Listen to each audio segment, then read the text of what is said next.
શિરોમણી અકાલી દળના વડા અને પંજાબના પૂર્વ નાયબ મુખ્યપ્રધાન સુખબીરસિંહ બાદલ પર આજે બુધવારે સવારે અમૃતસરમાં સુવર્ણ મંદિરના પ્રવેશદ્વાર પર પૂજા કરી રહ્યા હતા તે દરમિયાન એક વ્યક્તિએ ફાયરિંગ કર્યું હતું. બાદલ સહિત એસડી નેતાઓ પર ગોળીબાર કરનાર શૂટરની ઓળખ પોલીસે નારાયણસિંહ ચૌરા તરીકે કરી છે, જેને સ્થળ પર હાજર લોકો દ્વારા કાબૂમાં લેવામાં આવ્યો હતો. સુખબીરસિંહ બાદલ સુવર્ણ મંદિરની બહાર સેવાદારની ફરજ બજાવતા હતા. તેની સાથે અન્ય ઘણા લોકો પણ ત્યાં ઉપસ્થિત હતા, જે વિડીયોમાં પણ જોવા મળી રહ્યા છે.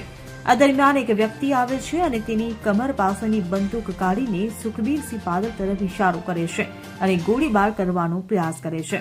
ત્યારે સુખબીરસિંહ બાદલ પાસે ઉભેલો એક વ્યક્તિ આ જુએ છે અને આરોપી હુમલાખોરને રોકવા લાગે છે. આ દરમિયાન ગોળી છોડવામાં આવે છે, જે ઉપર તરફ જાય છે. આ ઘટના બાદ ઘટના સ્થળે ખળભળાટ મચી ગયો હતો. સુખબીરસિંહ બાદલની સાથે હાજર અન્ય લોકો મળીને આરોપીને પકડે છે અને તેના હાથમાંથી હથિયાર છીનવી લે છે. Bureau report CN24 news. હવે જુઓ દેશ દુનિયાની તમામ ખબરો તમારી આંગળીના ટેરવે.